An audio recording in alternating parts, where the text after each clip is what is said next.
Ya, Assalamualaikum warahmatullahi wabarakatuh. Perkenalkan, nama saya Hendra Putra.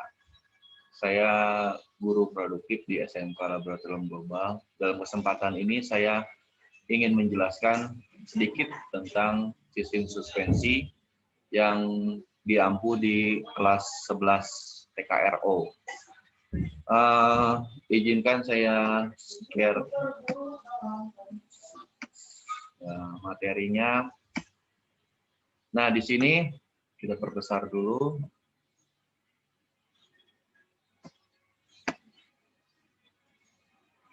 Sistem suspensi. Sistem suspensi itu adalah sebuah sistem yang diterapkan atau sistem yang untuk meredam kejut yang diberikan oleh jalan tidak masuk ke dalam mobil atau kerangka mobil. Nah, sistem suspensi ini memiliki beberapa, atau kita secara global, sistem suspensi ini sangat penting bagi kita atau bagi mobil yang berkendara, yang melaju dengan jalan struktur Indonesia yang kurang rata, ya. Jadi sistem suspensi ini sebenarnya kegunaannya adalah untuk memberikan kelancaran berkendara dengan memberikan bantalan rodshock dan getaran demi mencegahnya perpindahan antara bodi ke frame. Nah, di sini adalah getaran-getaran yang getaran dan kualitas pengendara. Dalam subjek getaran ya dan kualitas pengendara itu terdapat istilah-istilah. Istilah ini dibagi dua. Gitu. Spring wheel itulah berat mobil yang ditumpu oleh pegas suspensi. Nah, sedangkan yang unspring wheel itulah berat axle atau bagian-bagian yang terletak di antara roda dan pegas. Ya, jadi di sini semakin besar spring wheel-nya, maka semakin baik kualitas pengendaranya. Ya, dalam getaran itu ada berbagai macam getaran yang akan terjadi di mobil ketika mobil itu berjalan, yang kita sebut oksidasi mobil. Ya, oksidasi mobil itu terdiri dari beberapa. Ya, kita ambil aja 3 contoh. Pertama itu adalah pitching. Pitching adalah getaran yang mengakibatkan ujung depan mobil dan belakang itu bergerak di sekitar titik berat kendaraan. Ini titik beratnya, tengah-tengah.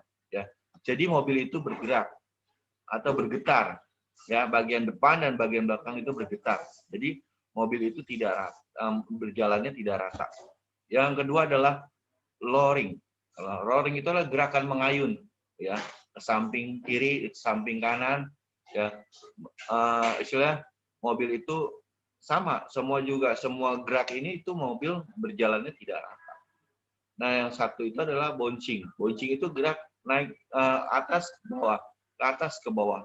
Jadi gerakan ini yang sering di masalah-masalah yang sering disebabkan oleh kondisi mobil yang kurang bagus, ya, ketika menerima guncangan atau guncangan dari bahu jalan.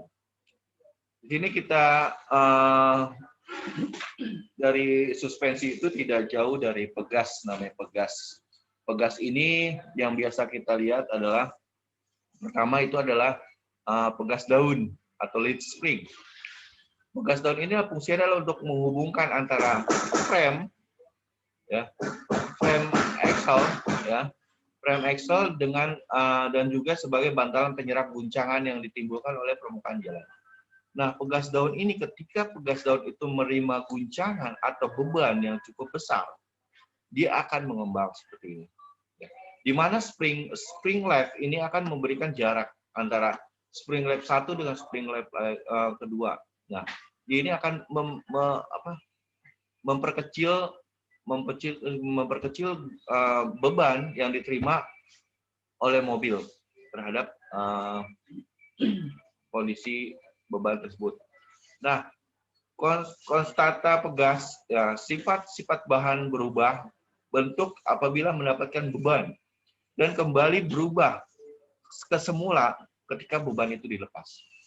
Nah, peristiwa ini disebut namanya elastisitas. Ya, besar defleksi sebanding dengan gaya yang bekerja. Perbandingan antara gaya yang bekerja dengan defleksi disebut adalah konstanta pegas. Nah, di sini pegas-pegas daun ini biasanya dipakai untuk mobil-mobil dengan beban yang cukup besar. Ya, karena apa? Karena dia memiliki spring left itu yang tidak yang lebih dari satu. Ya, di sini spring left ini adalah main left, adalah istilahnya spring utama. Nah, ini spring left ini ada semakin lama semakin kecil, ya. Karena apa? Karena beban pertama yang diterima oleh pegas daun itu akan semakin besar. Nah, lama-lama kelamaan akan semakin kecil begini dan akan berkurang. Nah, yang selanjutnya adalah coil spring. Coil spring adalah batang baja yang digulung.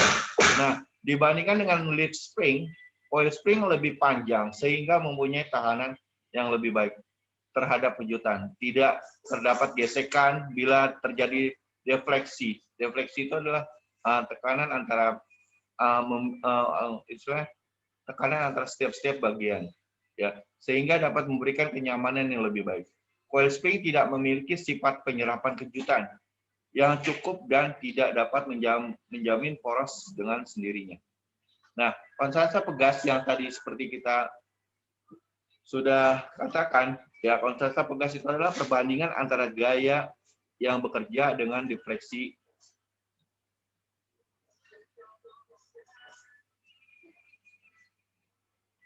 Nah, di sini ada konstanta pegasnya adalah apabila gaya yang bekerja itu W, ya, besarnya defleksi itu A, tingginya tingginya bebas itu L, maka konstanta pegasnya yang kita dapat ambil itu adalah W dibagi A, ya, antara gaya yang bekerja dibagi besaran defleksi yang dihasilkan.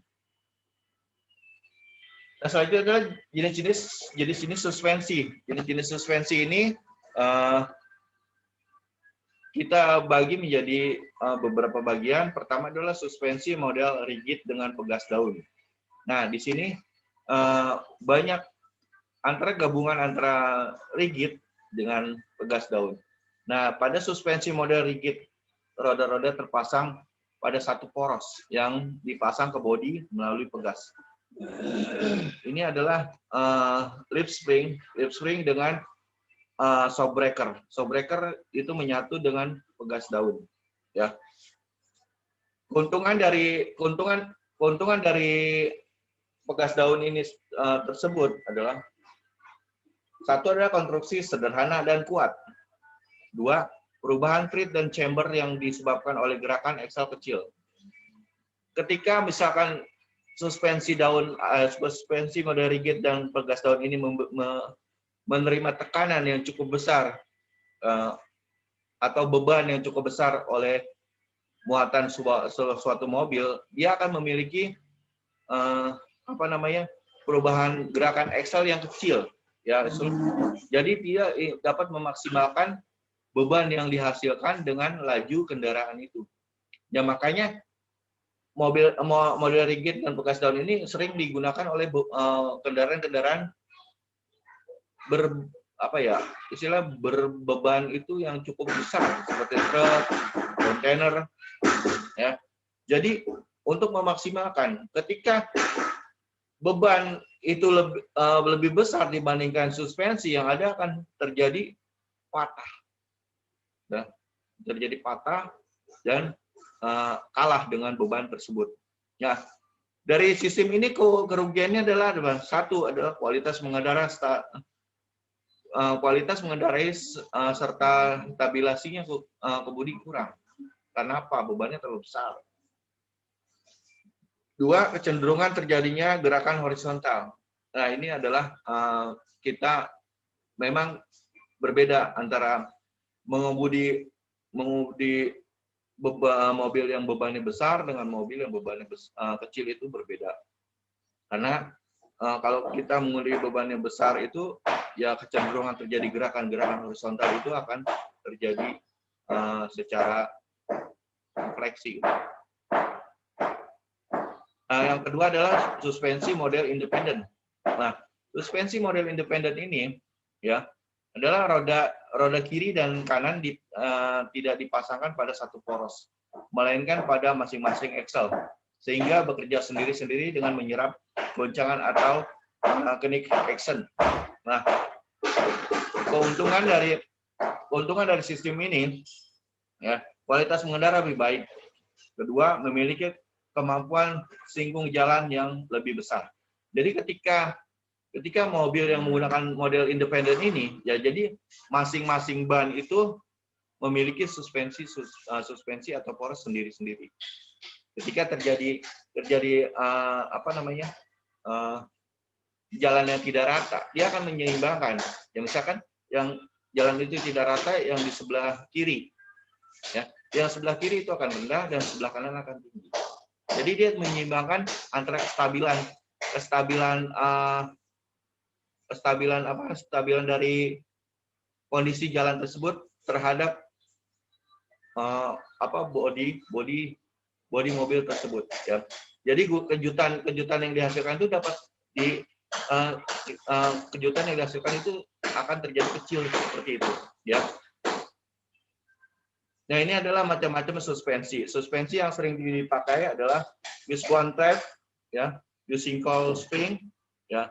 Sini adalah modelnya hampir sama semua, dengan berbeda-beda menggunakan tipe-tipenya berbeda. Cuman dia masih menggunakan namanya spring dan spring ini sebagai bahan utama untuk meredam kejutan yang terjadi antara mobil yang diberikan oleh bahu jalan. Mungkin dari sini, ya, dari sini kita lihat antara model suspensi rigid dengan pegas daun. Kalau kita lihat di sini, suspensi model independen itu biasanya dipakai oleh mobil-mobil dengan dengan beban yang cukup kecil, ya, seperti mobil-mobil pribadi yang bebannya tidak terlalu besar. Nah, keuntungan dari model independen ini, seperti yang diketahui dua bagian ini, ada pula dengan intinya dia memiliki bagian-bagian yang tertentu dari setiap ban. Dia memiliki bagian-bagian di setiap ban. Ya, ketika seperti saya tadi bilang, ketika terjadi jalan yang tidak rata sama sekali, itu tidak akan membuat suspensi itu menjadi patah ketika ada yang tinggi dan ada yang kecil. Ada yang tinggi dan ada yang besar, ya, beban seperti itu. Jadi ketika ada jalan yang tidak rata seperti itu, kalau kita tidak menggunakan suspensi independen, itu akan terjadi patah. Ya. Tapi kalau kita menggunakan suspensi independen, walaupun yang ban kanan itu lebih tinggi dibandingkan ban yang kiri itu lebih pendek, nah, dia akan menyesuaikan. Jadi suspensi model independen itu dia menyesuaikan bagian-bagian ban-ban tersebut, ya. Jadi tidak kaku kesannya, dia ya independen sendiri. Yaitu masing-masing ban itu terpasang seperti itu. Ya, jadi mungkin untuk materi suspensi cukup sekian dari saya. Mohon maaf apabila ada penjelasan saya yang kurang paham. Dan untuk lebih lanjutnya, buat siswa, khususnya siswa SMK LG, kalau ada masalah atau ada pertanyaan, bisa ditanyakan di kolom komentar, boleh. Datang langsung ke sekolah boleh. Tetap semangat, jaga kesehatan. Semoga pandemik ini segera berlalu dan kita kembali ke sekolah dengan seperti biasa. Cukup sekian dari saya. Wassalamualaikum warahmatullahi wabarakatuh.